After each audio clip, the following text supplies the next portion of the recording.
is the music of heavy metal musician and frontman Dave Jackson. Dave has a very interesting story we're going to share with you today. He started in music and is now a narrator for the author MR Forbes. We'll talk about that, but first let's welcome Dave to the show. How are you today, Dave? Good. How you doing, Keith? Doing just fine. Good. I know that this whole journey of yours began with childhood. So just take us through the process long before voiceover began and take us through the process that led to music. Well, it started with TV, honestly. TV was my great friend, and I loved it. I still love it today. In my house, there's usually a TV going somewhere. It just makes me feel comfortable to have it on. And when I was a kid, I would watch all the cartoons and all the TV shows that I loved, Star Trek and all this stuff. And I started imitating what I heard. And I started doing Scooby-Doo, Zoinks and Shaggy, Right. Bugs Bunny. I think I made a wrong turn in Albuquerque. And, yeah, all this stupid stuff. And I remember my dad getting very irritated at me doing these voices. And then one day I heard him, I think I was imitating Captain Kirk or something, and I heard him in the room behind me. I thought, uh-oh. And I heard him walk in and tell my mom, hey, he's getting really good. And I thought, whoa, I've arrived. I finally accepted. But that's where it started with, for me, the silly voices and stuff. When you began with the silly voices, you're a child, none of this connects at the time, right? No. So, tell me the music story. Well, my mom was a country singer, and there were always musicians coming in and out of the house. Her dad actually was a musician. Now my mom, and it seems like at my house growing up, there were always jam nights, these little jam sessions at the house. And all these country guys would come in and, a few rock and roll guys and stuff, and they would just sit around and play all the time. And, of course, I wanted to listen as much as I could. They'd send me to bed, and I'd sneak out, and I'd peek up over the couch and listen. And, they would come over, other times, too, and I would ask them to teach me chords and stuff. And all they could really teach me were country western things. I think the first song I ever learned to play was Help Me Make It Through the Night. My mom taught it to me. Mm-hmm. And that was the first song I ever learned to play all the way through. So I learned to play a few country western songs, and that my mom was playing at the time. And then I progressed into other things, but that was the start right there. How did you become a singer? You know what? I think it was because I could imitate other people. It took me a long time to find my own voice. I was pretty much in demand because I can sing like Alice Cooper, I can sing like Gene Simmons, I can sing like Joe Elliott from Def Leppard, I can basically just imitate people. And then it was funny because when it came time to do my own stuff, I wasn't sure what the heck I was supposed to sound like. So it took me a while to develop my own sound, but I was in high demand as a cover singer because I could imitate people. The problem is I don't really like cover music. I never wanted to be a cover guy. I wanted to write my own songs and I play my own understand songs. that. Yeah. So when did you begin to make a living doing music? Around what age? I was really young. I was playing in bars before I was old enough to actually be in them. It seems like I've always been the youngest guy in the band most of the time. And I remember playing in some biker bars and stuff when I was probably about 16. And they just kind of closed their eyes to the fact, if the band's That you were underage. yeah, if the band's good enough, let them come on in and play. I don't think we weren't drinking beer or anything, but we might have been. I don't remember. But that's where it started, yeah, back in the day. And then it progressed through high school, into college. I did lousy in college the first time around because I was playing so much. And but it was fun to play, your college campus too. You're 1 minute you're a student, next minute you're on the stage playing. So it was pretty cool. I went to Kent State, so a lot of fun going to Kent. College is where we're excused for everything that we do right or wrong. When you got out of college and you started playing music, wherever you were, quite a long period of time passed, correct, before you decided to pivot in your career to voiceover. Tell us about that era. Well, yeah, there was a long period where, like I say, I got on a tour bus from school. A bus picked me up at school, and I left, and I didn't go back for years. And then when I finally did come back, I did a big concert there at Kent State. So it was like the prodigal son returns. And I did music for a really long time, and I still do it, but nothing like back in the day. I mean, it was every night back then. So I kind of took a break from it, worked some regular jobs. I worked in a factory. I drove a semi. I became a school teacher, went back to college, finished up, got much better grades this time, oddly enough. Mm-hmm. And then got my degree, started teaching school. And like I say, I this whole time I'd still been writing music and performing here and there. And my girlfriend sent a little demo tape of me doing voices to, I'm not even sure where she sent it, honestly. I was playing with this little program in the computer called Audacity. And I just had a microphone. I was just riffing, just doing voices. And Mm-hmm. she took that little demo tape and sent it somewhere. And the very next day, I get these emails saying, we want to work with you. And I had to ask her, what's going on? She said, oh, I sent that to this company. And then I became one of the voices of Lego Batman in Ukraine or Russia or somewhere in Europe. There's more than one Lego Batman, just let me say that. So I was one of them, and that's how it started for me.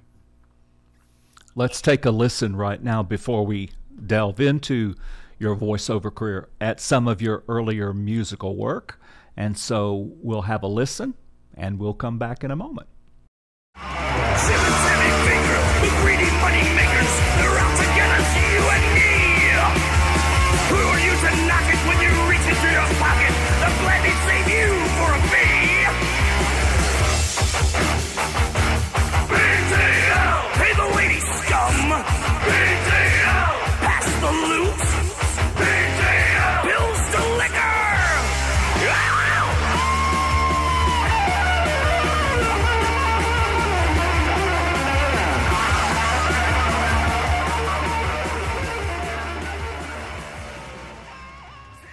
That's some heavy stuff. When you were composing that kind of music, did you guys have the big dream about the record deal, the tour, the whole thing? Well, we did, yeah. Because, like I say, a lot of bands just start as cover bands and they stay cover bands forever. And our whole goal was to write our own music and get that heard. And we had lots of it. I've written continuously my whole life. And so the idea was, well, let's play just enough covers to get the gig and then start slipping in our own songs. And eventually we were half cover, half original. And then we would play all original gigs whenever we could get them. And we did quite a few. But we started playing, and we had a really good model here. What we did was business model. What we did was we played songs that the girls all wanted to hear. So we played all these songs that the girls wanted to hear, and the guys would come to see the girls. And then at the end of the night, then we would do a lot. The last set, we would do all heavy stuff for the guys. And it worked like crazy. We had full houses every night. And then we started slipping these originals in. And our originals got so popular that they were almost like covers after a while. People would scream out, shout out what they wanted to hear, and they would sing along. They knew all the lyrics. And it's really satisfying to be on stage and see everyone singing along with something that you wrote. That is a satisfying feeling. I actually do know what you mean. Around what time in your life does it start to kick in like that? Does it start to really work? We did a song called PTL that it was right around the time of the Jim and Tammy Faye Baker thing, where it was in the news every minute. And I told my stepdad that I was going to write a song called PTL. And all I had was just a little bit of lyric. And I came home from a gig. I went out to play. And I came home that night, and he had a little paper sitting there with a bunch of lyrics on there, and some of them were really good. So then I got with Al, my bass player, Alan McKenzie, and we were looking at it and trying to come up with some ideas for the music. And my manager heard us fooling with it. And he said, we got to get in the recording studio now. This is like lightning in a bottle. And I said, it's not finished. He said, it doesn't matter. So he booked studio time at a new studio was just opening here in Canton, Ohio. And it was opened by a guy named Mark Dowdle. He was the live sound for Gloria Estefan. And I think he's from Canton. He wanted to open his own recording studio. So we went there, a real nice state-of-the-art place at the time. And we had to write this song. And I had ideas for it, but the lyrics weren't quite finished. There's a section where it goes into halftime, and I just made that up on the spot. I said, I got to do something. You can't just mosh the whole time. And Al said, play something. I was doing a halftime thing. He said, tried the key of B. It worked perfect. We sent that song out. We wrote that song on like a Monday or a Sunday. We recorded it like on a Tuesday. On Friday, it was played all over the world. And I thought, wow, this is easy. Becoming a rock star. Hey, man, we got this. It's not easy. Down. Music is not easy. No, and then, I thought, well, we need another great song. And we came up with another really good song called Party Naked. Remember those T-shirts all over that just said Party Naked? I thought that Party Naked? Yeah. I remember the T-shirts, yeah. Yeah, so I wrote a song called Party Naked, and that turned out to be a really big song. And it still never happened. Like, well, what else can we do, So it's deceiving.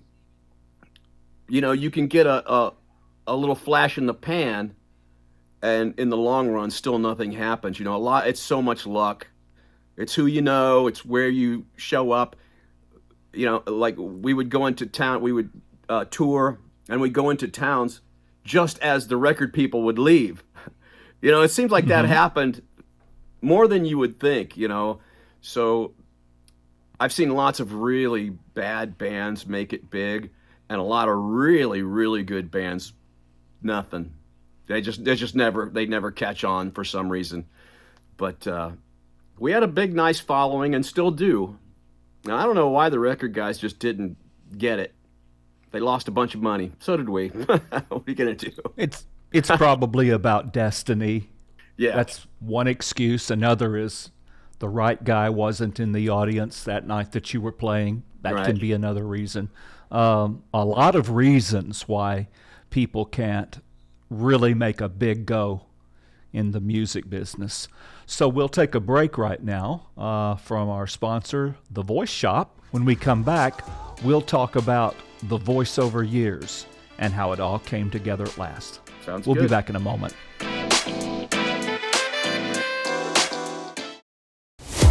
The Voice Shop is a proud sponsor of the Voice Choice Podcast, where you get to see and hear the inspirational talent behind the microphone. Shift your voice into high gear with professional training and coaching at The Voice Shop. You can save $20 off any purchase with promo code CHOICE at checkout. Visit us at voiceshopcoaching.com.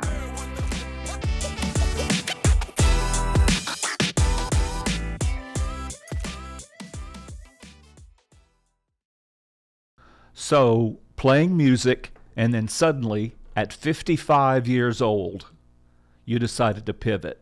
Tell us what that was like for you. Well, it was easy in the fact that it was going from one creative thing to another. I wasn't sure. I'm not sure I could really function in the world without some kind of creative outlet. And like I say, I still play, I still record, I still write songs all the time.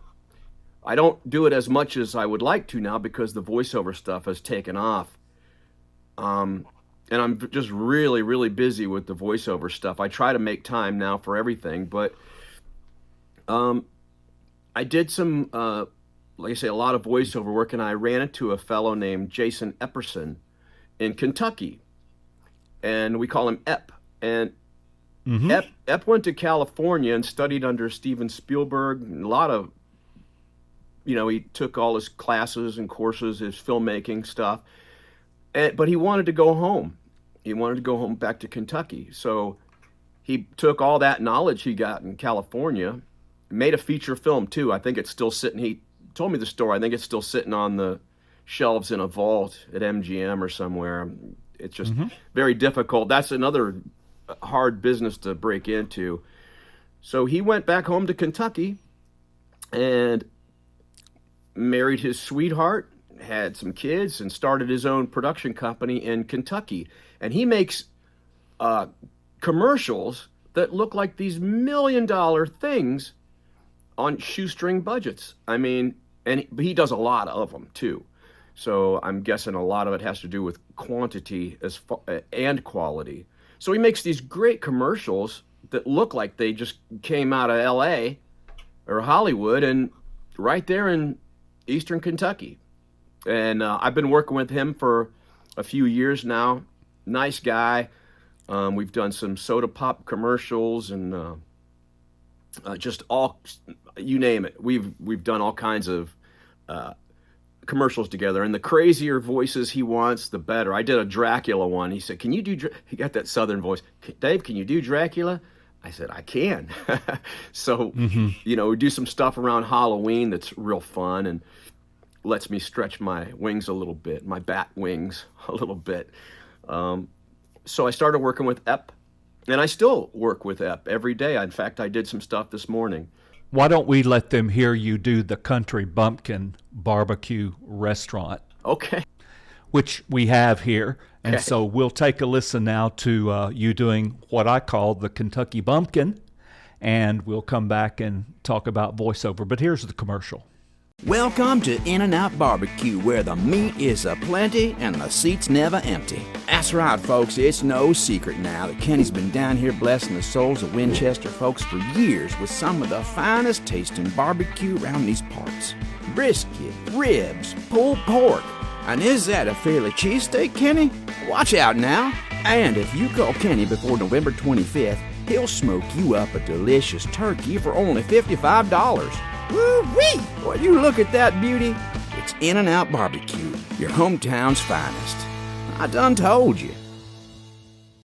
So it was commercials first, and then came the more sophisticated voice work, correct? Yes. Yeah, I would say so, yeah. And how did you meet the sci-fi author MR Forbes? How did that occur? Well, honestly, it was just an audition, and I wasn't sure who it was. I had done a few other books audiobooks before. I did a really, really good book called A Necessary End by Chris Tetrault Blay. And it's a horror book. It's very Stephen King, H.P. Lovecraft type of a story.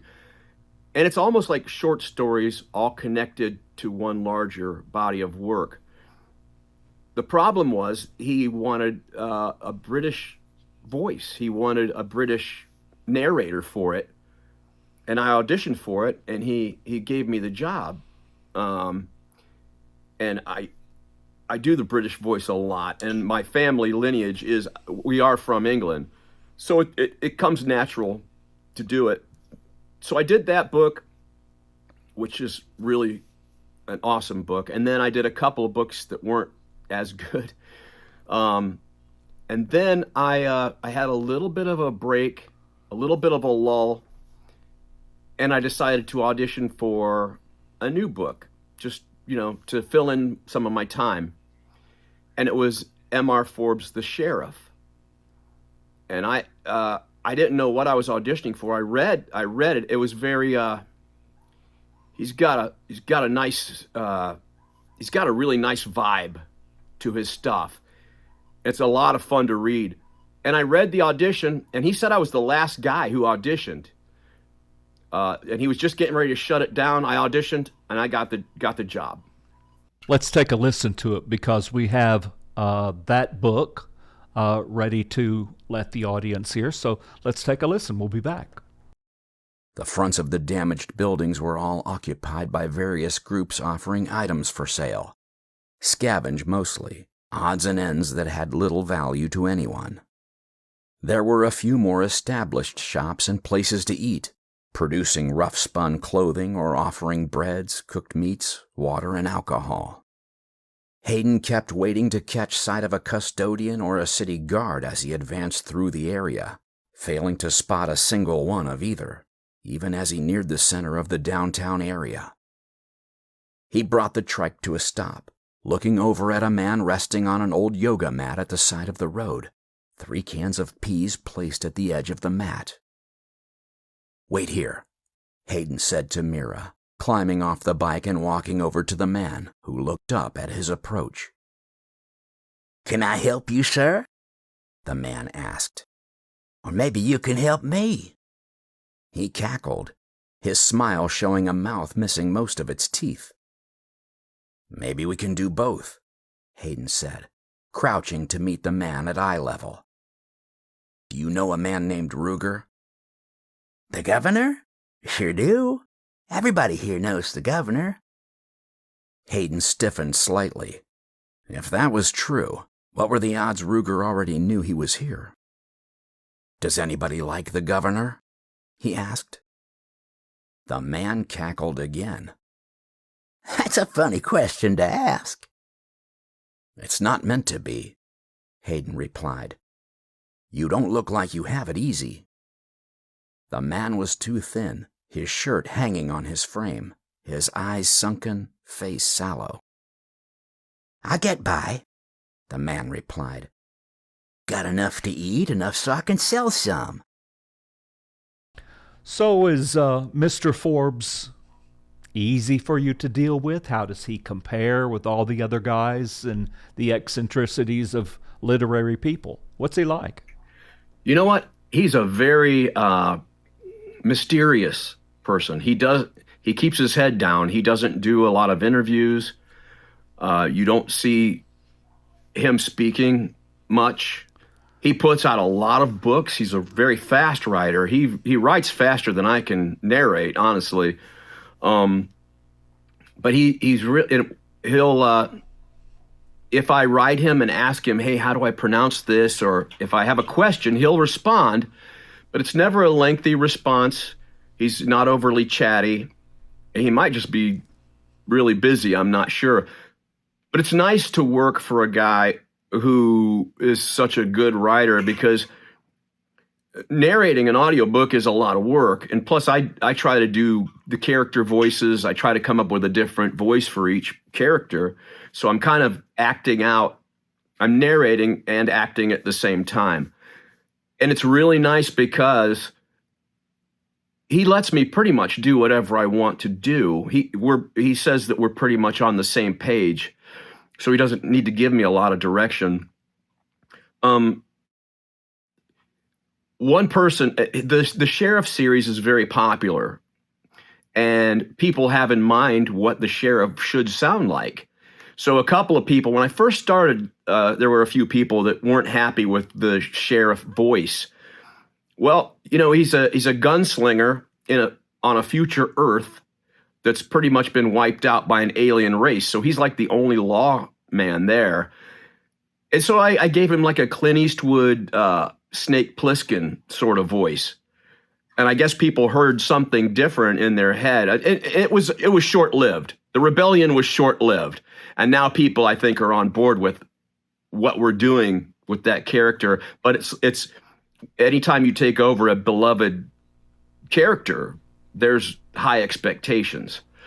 And any time that you work with an author like Forbes that everybody in sci-fi knows really well, there's a lot of scrutiny there. Let's show them the clip. I believe that you're in production now for Starship for Sale, correct? Yes. All right, let's take a look at that particular clip now of you presently in production for this audiobook. My excitement didn't last. I was still too far away to use them. I would still get there too late. I couldn't make my ship go any faster, and I couldn't slow Bloodstain down. Or could I?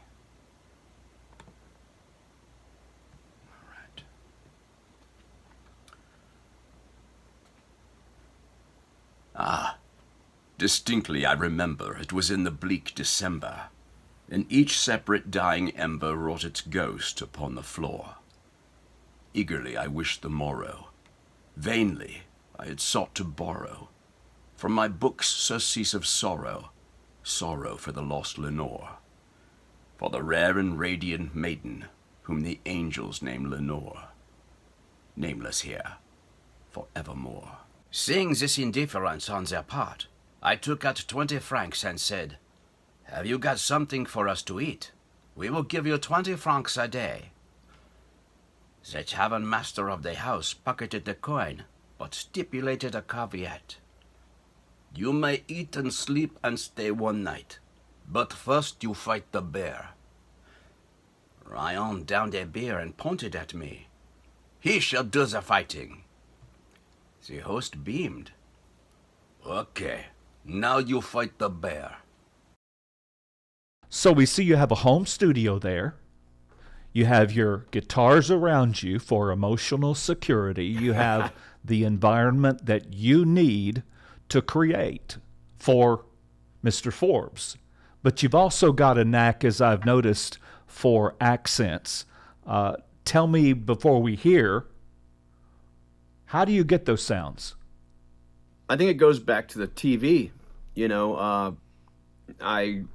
Like I say, I imitated stuff for so long, and then the British accent is very comfortable for me. In fact, sometimes I walk around all day speaking like this, and I don't even really know I'm doing it.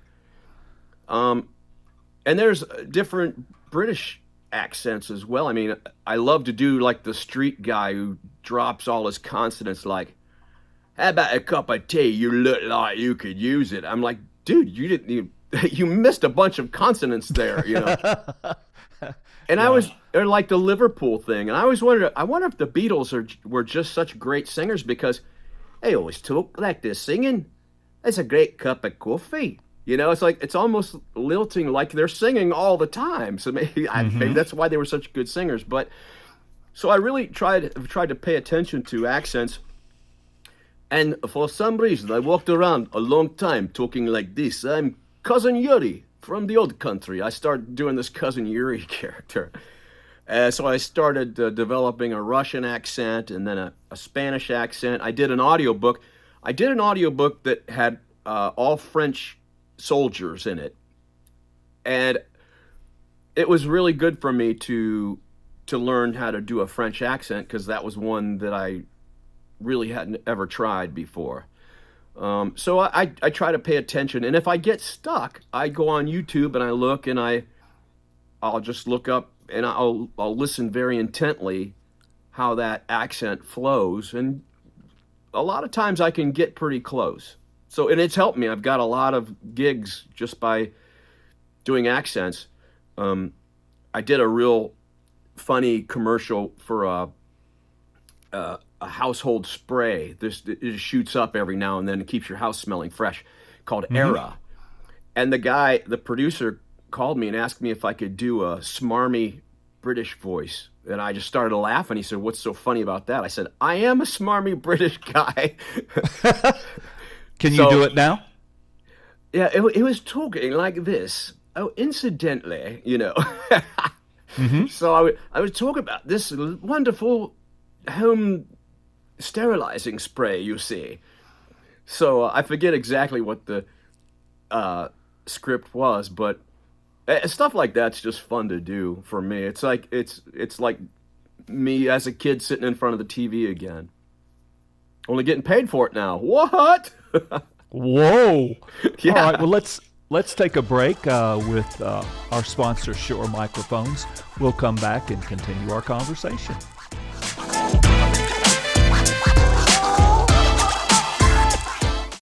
This segment of The Voice Choice is sponsored by Shure. And this is the voice of God. Actually, I'm not God at all. I'm Eric Holloway, a voice actor. And when I want to sound my very best, I depend on Shure Microphone. It delivers the sound I want. So, how am I doing?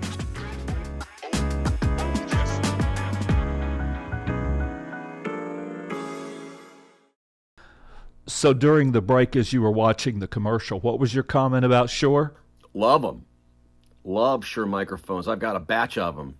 SM58s, 57s, they're laying all around my house. Is like a forest of Shure microphones. Is that right? Yeah. We understand that to be a superb top-of-the-line microphone, all of them. But the people at Shure, beginning with Mr. and Mrs. Shure, did a really good job with creating a transducer, don't you think? They're great. They're great. If I walk into a recording studio and I see Shure mics, I'm in. And some of them, like the little 57s, are workhorses, man. You can put those in front of any instrument and they'll always sound good, and you could drop them. I don't recommend dropping them, but they never seem to go out on you. Good stuff. It's a very reliable piece of equipment. So now let me tell you why I invited you on today. I have never met a guy before that can do voiceover work that was in your predicament, which you overcame. And it goes as the following: no connections, no friends in voiceover, no mentor, no instruction, no agent, no anything.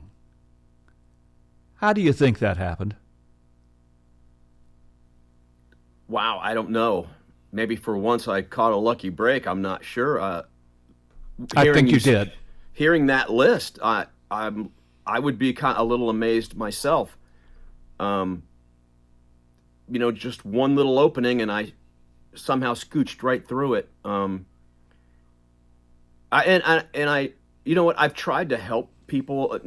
Now and then somebody will say, "Hey, man, I'd like to learn how you do this," and I've tried to help kind of too many people, probably about 15 or 20. And I ask them, "Hey, how's it going?" I show them how I do everything, where I go to find work and this and that. And it hasn't really happened for one person yet. So maybe I am just like that one lucky little break thing, because no one else I've tried to help has been able to grab a hold of that. So I'm not sure. I would say it's destiny. On this show, we interview people who are in their 70s that are still taking classes, which we teach at the Voice Shop in New York remotely or in the city. Everybody that I'm speaking to is extensively trained in voiceover. I think, and you tell me if this makes sense, you did your training in voiceover, but you did it with a live audience as a musician.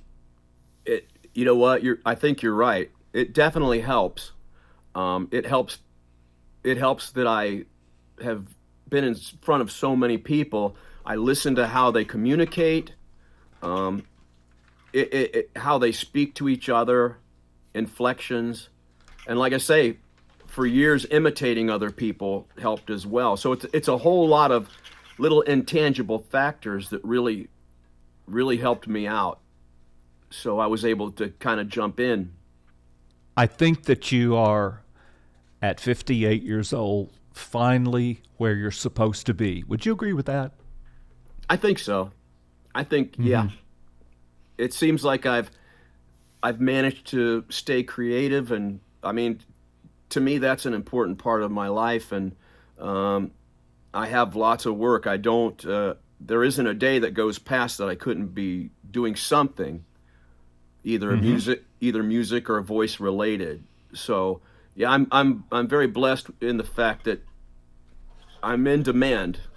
So I'm happy about that. Yeah. So we'll end today's show with your latest music. This is a band called October Rising and Goth Girls. Yeah. Sung by Dave Jackson. Take care, Dave, and thank you for joining us on The Voice Choice. Thank you, Keith. Take care, buddy. Will do, man.